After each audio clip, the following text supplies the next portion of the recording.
¿Cuántas veces hemos escuchado que nunca puede suceder aquí? Eso es lo que dijeron en Rusia en 1916. Eso es lo que dijeron en Irán en 1977. Lo dicen hoy en Estados Unidos en 2025. Y cada vez, aquellos que tenían el poder creían estar completamente a salvo. Cada vez estaban equivocados. El problema no es la pobreza absoluta. El sociólogo James C. Davis descubrió algo distinto en 1962 con su teoría de la curva J. Las revoluciones no ocurren cuando la gente es pobre. Ocurren cuando expectativas crecientes son frustradas de forma súbita. La gente espera mejora. El sistema promete cambio. Y luego todo se revierte bruscamente. Ese quiebre psicológico, esa traición de esperanzas, es lo que dispara la violencia política. Como dijo John F. Kennedy en 1962, quien torna la revolución pacífica imposible, tornará la revolución violenta inevitable. 3 imperios colapsaron siguiendo exactamente este patrón. Contextos distintos, ideologías opuestas, continentes lejanos. Sin embargo, el mismo ciclo revolucionario se repitió idénticamente. Y ahora mismo, en 2025, Estados Unidos muestra cada uno de los indicadores que precedieron a esas 3 transformaciones. La pregunta no es si puede suceder aquí, la pregunta es ¿cuándo? El imperio ruso parecía invencible. 300 años de poder absoluto bajo la dinastía Romanov. El zar Nicolás II gobernaba 180 millones de personas desde Europa hasta el Océano Pacífico. Los palacios eran magníficos. La corte era sofisticada. Para cualquiera que observaba desde el exterior, Rusia parecía eterna, inquebrantable, un monolito de poder que duraría siglos más. Pero debajo de la fachada existía una realidad distinta. Etapa 1. Concentración extrema de riqueza y captura del Estado. El zar y la nobleza controlaban absolutamente todo. Los campesinos, el 80% de la población rusa, no poseían tierras. En 1861 fueron liberados formalmente de la servidumbre, pero la realidad cambió poco. Continuaban trabajando tierras propiedad de nobles, pagando rentas que nunca podían cumplir completamente. En las ciudades, trabajadores de fábricas laboraban 14 horas diarias por salarios de hambre. El trabajo infantil era común. No había regulaciones de seguridad laboral. Mientras tanto, el zar vivía en palacios con sirvientes. La nobleza ofrecía bailes que costaban más que lo que un campesino ganaba en años de trabajo. La brecha era feudal, medieval, absolutamente insostenible. Pero aquí está la clave según Davis. La población rusa vio que otros países se estaban modernizando. Vio ferrocarriles, telégrafo, industria. Esperaba que esta modernización traería libertad, justicia, mejora de vida. Las expectativas crecieron exponencialmente durante décadas. No era simplemente pobreza. Era pobreza junto a la esperanza de que algo cambiaría. Fue la combinación letal. Etapa 2. Frustración de expectativas y gatillo catalizador. En 1905, trabajadores marcharon pacíficamente al Palacio de Invierno para pedir mejores condiciones laborales. Querían reformas, no revolución. Querían que el sistema escuchara. El zar respondió mandando al ejército a dispararles. Cientos de trabajadores desarmados fueron asesinados en lo que se conoció como el Domingo Sangriento. Las expectativas de que el sistema podría reformarse fueron destruidas en un día. Luego vino la Primera Guerra Mundial en 1914. Una catástrofe militar. Millones de soldados mal equipados fueron enviados a morir. 3 millones de bajas. Líneas de suministro colapsadas. Soldados peleaban sin municiones. Mientras el pueblo moría, el zar vivía en lujo, asesorado por un hechicero místico llamado Rasputín. La curva J llegó a su punto más bajo. Las expectativas de mejora se transformaron en frustración absoluta. Etapa 3. Erosión de legitimidad y deserción de moderados. En febrero de 1917, mujeres en colas de pan en Petrogrado comenzaron a protestar. Trabajadores se unieron. Soldados fueron llamados para restaurar orden, pero se negaron a disparar contra sus compatriotas. Se amotinaron. Cuando el ejército no defiende al régimen, está acabado. La clase media que podría haber apoyado reformas graduales se volvió contra el zar. Parlamentarios exigieron su abdicación. En marzo, Nicolás renunció. 300 años de dinastía terminaron sin una batalla. Etapa 4. Movimiento organizado gana apoyo masivo. Un gobierno provisional asumió el poder, pero cometió un error fatal. Mantuvieron a Rusia en la guerra. Lenin y los bolcheviques prometieron 3 cosas simples: paz, tierra, pan. Fin a la guerra. Redistribución de tierras. Alimento. La promesa era clara, disciplinada, organizada. En octubre de 1917, los bolcheviques tomaron el poder en 24 horas. Etapa 5. Ruptura del régimen y ciclo de violencia. La guerra civil rusa duró 4 años. 10 millones murieron. El zar y su familia fueron ejecutados en un sótano. Stalin llegaría al poder, y el ciclo de represión continuaría durante décadas. La revolución nunca entregó lo que prometió, pero el régimen anterior cayó completamente. El patrón se había completado. Antes de 1949, China estaba fracturada por décadas de guerra civil y caos político. El país sufrió hambruna crónica, invasión extranjera, gobiernos corruptos que no podían resolver nada. La población experimentaba sufrimiento extremo bajo gobiernos nacionalistas que parecían completamente ineptos. Pero durante la Segunda Guerra Mundial y la guerra civil que le siguió, algo cambió en la mente de la población. Las expectativas crecieron. Mao Zedong prometía unificar China, traer modernidad, justicia social. Prometía que los campesinos, el 80% del país, tendrían tierras propias. Prometía fin a la explotación extranjera. Prometía una China fuerte. Las esperanzas de la población se elevaron enormemente. Etapa 1. Concentración de poder y captura estatal absoluta. El gobierno nacionalista de Chiang Kai-shek gobernaba corruptamente. Los generales acumulaban riqueza mientras la población moría de hambre. La tierra estaba en manos de una élite terrateniente minúscula. Los campesinos trabajaban como siervos bajo un sistema feudal disfrazado. Las ciudades estaban dominadas por señores de la guerra. Los oficiales del gobierno se enriquecían mediante el saqueo. Las expectativas de que algo podría cambiar eran enormes porque la gente no tenía nada que perder. Etapa 2. Frustración de expectativas y catálisis. De 1945 a 1949, la guerra civil se reanudó tras la derrota de Japón. Los nacionalistas fueron claramente perdiendo batalla tras batalla. Pero Mao ofrecía esperanza concreta. Prometía redistribución de tierras inmediatamente. Prometía fin a la explotación. Prometía una China fuerte y unida. Los campesinos que habían esperado durante décadas finalmente vieron una oportunidad real de cambio. La promesa era específica, disciplinada, organizacionalmente viable. Etapa 3.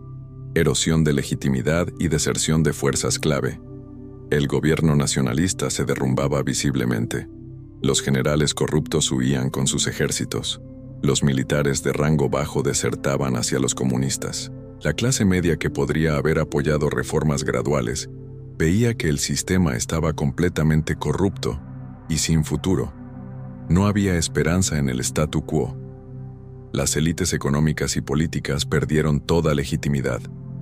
En 1948, los nacionalistas perdieron Manchuria completamente. 500,000 de soldados desertó en masa. La victoria comunista era matemáticamente inevitable. Etapa 4. Organización insurgente disciplinada. Mao construyó un movimiento revolucionario disciplinado y organizado. El Ejército Popular de Liberación ganaba batalla tras batalla consistentemente. Los soldados comunistas trataban a los campesinos con respeto, algo que los nacionalistas nunca hacían. Los campesinos se unían voluntariamente porque veían una alternativa real. El movimiento ofrecía estructura, liderazgo claro, Promesas específicas. La organización comunista era superior a la fragmentación nacionalista. Etapa 5. Ruptura del régimen. En octubre de 1949, Mao proclamó la República Popular de China en Pekín. Cientos de miles celebraban. El gobierno nacionalista huyó a Taiwán. Una revolución había triunfado completamente. Transformó la estructura política, económica y social del país. 30 siglos de dinastía fueron reemplazados por un régimen comunista centralizado. La ruptura fue total, absoluta, irreversible. La población que había esperado cambio durante décadas finalmente lo experimentó. El ciclo revolucionario completo se había ejecutado. Mohammad Reza Pahlavi, el Shah de Irán, gobernaba un país que parecía moderno y desarrollado. Teherán era cosmopolita. Había universidades, hospitales modernos, tecnología occidental. El Shah era apoyado por Estados Unidos como aliado clave de la Guerra Fría. Invertía recursos en modernización visible. Parecía invencible, seguro de su poder perpetuo. Pero algo estaba sucediendo en la mente de la población. Las expectativas estaban creciendo. El país se estaba modernizando. La gente esperaba que la modernidad trajera libertad, democracia, justicia. Esperaban participación en el gobierno que los modernizaba. No fue así. Etapa 1. Concentración de riqueza y represión sistemática. La riqueza del petróleo estaba concentrada en el Shah, su familia y sus aliados conectados al poder estatal. Los campesinos rurales vivían en pobreza extrema. No había escuelas en el campo. No había servicios de salud. No había oportunidades económicas. La SAVAK, la policía secreta, torturaba a opositores. Desapariciones políticas eran comunes. El Shah gobernaba sin parlamento electo, sin prensa libre, sin disidencia política permitida. El sistema era autoritario, represivo, completamente centralizado en una sola persona. Etapa 2. Frustración de expectativas y gatillo catalizador. En 1963, el ayatolá Khomeini criticó públicamente al Shah por sus políticas antiislámicas y corrupción. Fue arrestado, torturado, exiliado. Años después, en 1978, la tensión estalló. En septiembre, el ejército disparó contra manifestantes desarmados en las calles de Teherán. Cientos murieron en lo que se conoció como Viernes Negro. Las expectativas de que el sistema podría reformarse o que el Shah escucharía se evaporaron. Fue el quiebre absoluto. La frustración se transformó en rabia revolucionaria. Etapa 3. Erosión de legitimidad y deserción de moderados. Después de Viernes Negro, todo cambió fundamentalmente. La clase media que había apoyado la modernización del Shah se volvió contra él. Los comerciantes protestaban. Los oficiales militares dudaban en disparar contra sus compatriotas. Los clérigos, históricamente cautelosos, desafiaban públicamente al régimen. Los estudiantes se radicalizaban. Estados Unidos comenzó a distanciarse, preocupado por presión internacional sobre derechos humanos. En octubre de 1978, huelgas generales paralizaban el país. Nadie trabajaba. El gobierno no podía pagar a funcionarios. El sistema colapsaba. Etapa 4. Organización insurgente y apoyo masivo. Khomeini, desde el exilio en Francia, se comunicaba con seguidores en Irán mediante cintas de cassette. Su mensaje era simple pero poderoso. El Shah es un títere de Estados Unidos, un traidor a Irán y al Islam. Una república islámica es la alternativa. Los clérigos tenían organización, jerarquía, disciplina institucional. Millones se unían porque odiaban más al Shah que lo que desconfiaban de los clérigos. En diciembre de 1978, entre 6 y 9 millones de iraníes marcharon en Teherán. Era la multitud más grande documentada hasta ese momento. El Shah estaba acabado y lo sabía. Etapa 5. Ruptura rápida del régimen. En enero de 1979, el Shah huyó del país. En febrero, Khomeini regresó triunfante. Lo recibieron cientos de miles. Prometió democracia, constitución islámica, libertades. En meses, la estructura de poder cambió radicalmente.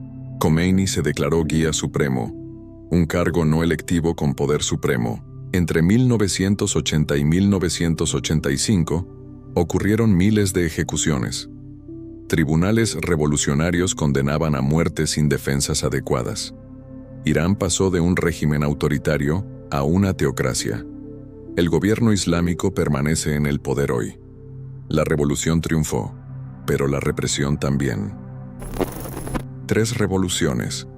3 contextos históricos distintos. Rusia 1917, China 1949, Irán 1978 a 1979. Sistemas políticos diferentes, ideologías opuestas, continentes lejanos entre sí, pero el patrón es idéntico en todos los casos. En cada uno existía concentración extrema de riqueza y poder. En Rusia, zar y nobleza controlaban todo. En China, élite nacionalista era vista como completamente corrupta. En Irán, el Qizá y sus aliados controlaban los recursos petrolíferos. En cada caso, el gobierno existente era percibido como ilegítimo.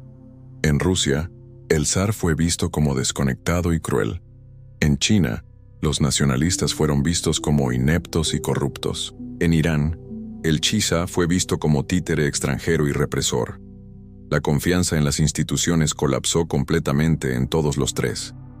En cada caso, la clase media educada abandonó su apoyo al régimen. Cuando los segmentos que debían beneficiarse de la estabilidad la abandonan, el sistema pierde cohesión absoluta. En cada caso, movimientos organizados ofrecieron alternativas claras. Los bolcheviques, el Partido Comunista, los clérigos islámicos. Cada uno prometía resolución de crisis, redistribución de poder, transformación. En cada caso, las transformaciones fueron acompañadas por violencia masiva. Rusia, 10 millones en guerra civil. China, guerra civil con millones de muertos. Irán, miles en ejecuciones revolucionarias. Los cambios de régimen resultaron en ciclos de represión. Ahora veamos Estados Unidos en 2025. ¿Cuáles son los indicadores comparables? Indicador 1. Desigualdad extrema de riqueza. En 1980, el 1% superior en Estados Unidos controlaba el 8% de la riqueza. Hoy controla el 32%. Peor que Rusia en 1917. El 0.1% superior posee más riqueza que el 90% inferior. Indicador 2. Pérdida de confianza en instituciones. La confianza en el Congreso está en el 15%. Aproximadamente el 50% del país cree que las elecciones están manipuladas. Los cabilderos escriben la legislación. Las corporaciones poseen a los políticos. Indicador 3. Erosión de la clase media. La universidad es inasequible. La vivienda es inasequible. Los costos de salud arruinan familias. Los jóvenes educados no pueden lograr lo que sus padres tenían. Están endeudados, sin propiedades, sin familias. Indicador 4. Polarización política profunda. Casi el 50% cree que las elecciones de 2020 fueron robadas. Ningún lado confía en el otro. Los tribunales son vistos como políticos. El FBI es visto como político. Cuando esto sucede, el país ya no está unido. Son 2 poblaciones ocupando el mismo territorio, esperando un quiebre. El excepcionalismo americano dice que esto no puede pasar aquí. Eso es lo que dijeron en Rusia. Un imperio que había durado 300 años. Lo dijeron en Irán, un país que parecía moderno y desarrollado. Lo dijeron en China antes de 1949. 3 revoluciones, 3 transformaciones de régimen, 3 colapsos de orden político. Cada vez, aquellos que tenían el poder no vieron venir el cambio. Cada vez pensaron que estaban completamente a salvo. Cada vez pensaron que el sistema era demasiado fuerte para caer. Estados Unidos está en 2025 con indicadores comparables a esos momentos críticos. La brecha de riqueza es comparable a Rusia en 1917. El gobierno es tan disfuncional como Irán en 1978. La fe en las instituciones está tan rota como cualquiera de estos tres casos. El patrón dice que lo que sigue es inevitable si las expectativas frustradas no encuentran salida pacífica. Kennedy tenía razón. Si esto te ha abierto los ojos, suscríbete, porque lo que viene después será determinado por acciones que tomamos hoy.